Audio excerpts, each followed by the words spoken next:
A ver, hoy vamos a ponernos en los zapatos de un detective clínico. Nos vamos a sumergir en datos reales de pacientes de trauma para entender cómo el personal médico descifra las pistas que da el cuerpo en esas situaciones donde, literalmente, cada segundo cuenta. La misión es simple: conectar el tipo de lesión con esos indicadores que salvan vidas. Y esa es la pregunta del millón, ¿no? En una sala de emergencias no hay tiempo para leerse un historial médico de 20 páginas. Lo que se necesita son herramientas rápidas, precisas. Hoy vamos a explorar dos de las más importantes, dos claves que nos van a permitir descifrar esas señales críticas que un paciente envía en medio del caos. Ok, arranquemos con la primera gran pista en nuestra investigación, el estado neurológico. La forma en que el cerebro responde a un golpe, a una lesión, es muchas veces el indicador más claro de qué tan grave es la situación general del paciente. Pero claro, ¿cómo se mide esto de una forma objetiva, sin rodeos, en plena crisis? Bueno, aquí es donde entra en juego la escala de coma de Glasgow, o GCS para abreviar. Pensemos en ella como un lenguaje universal en la medicina de trauma. No se basa en opiniones, sino en una puntuación estándar que evalúa tres cosas muy concretas: cómo responden los ojos, qué tal la respuesta verbal y, finalmente, la respuesta motora. Es, sin duda, la primera pieza de evidencia crucial para entender qué tan afectado está el cerebro. La escala es sencilla, va del 3 al 15. Como podemos ver aquí, un puntaje alto, entre 13 y 15, sugiere una lesión leve. Si baja a un rango de 9 a 12, el panorama ya es moderado. Pero un puntaje de 8 o menos, eso es una alerta roja. Nos indica un trauma cerebral severo. Y en este juego de números, créanme, un puntaje bajo son muy malas noticias. Ahora, para que esto no quede en teoría, miren este número. Este 3 es el puntaje de Glasgow real del paciente P0038, un niño de apenas 11 años que sufrió una quemadura muy grave. Un 3 es el puntaje más bajo posible.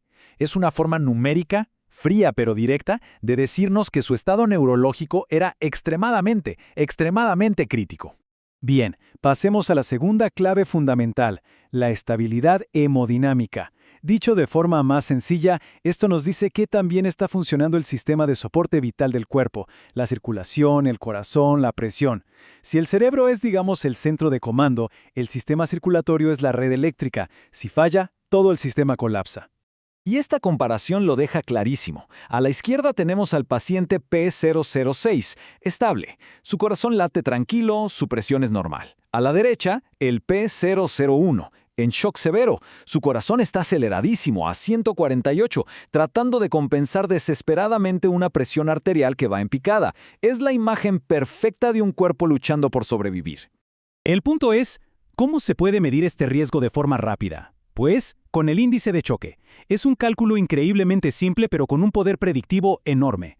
Solo hay que dividir la frecuencia cardíaca entre la presión arterial sistólica. Este numerito es como una alarma temprana, una pista que nos puede revelar un peligro interno mucho antes de que otros signos sean obvios. Si el índice está por debajo de 0.9, el equipo puede respirar un poquito más tranquilo. Pero a medida que se acerca a 1 o lo supera, se encienden las alarmas, y un valor por encima de 1.3, como vemos, significa shock severo. Es una señal inequívoca para que el equipo actúe, pero ya. Muy bien. Ya tenemos nuestras dos herramientas de detective, la escala de Glasgow para el cerebro y el índice de choque para la circulación. Ahora viene lo bueno. Es el momento de hacer lo que hacen los buenos investigadores, conectar las pistas con la escena del crimen, o sea, el tipo de trauma. Aquí es donde los patrones realmente empiezan a saltar a la vista. Miremos a las víctimas de accidentes de tránsito. Los puntajes de Glasgow están en el rango moderado. Pero ojo a la columna de estado: inestable, alto riesgo, shock severo. El patrón aquí es bastante claro. Los traumas por impacto fuerte a menudo causan hemorragias internas que no se ven, y eso pone al sistema circulatorio bajo una presión tremenda. Ahora, las quemaduras.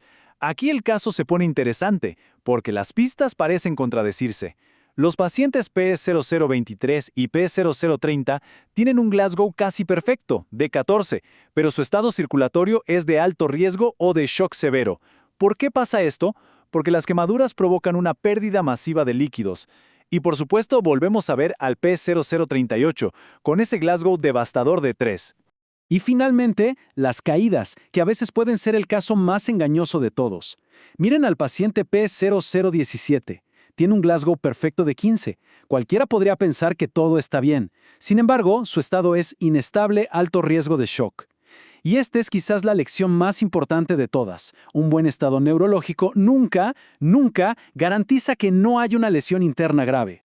Este gráfico nos pone la evidencia en la cara de forma contundente. De los traumas que analizamos, las caídas presentan el mayor porcentaje de pacientes inestables, casi un 60%. Esto confirma que cómo ocurrió la lesión no es solo un detalle para el historial, es una pista predictiva fundamental sobre el tipo de riesgo que el equipo médico debe anticipar.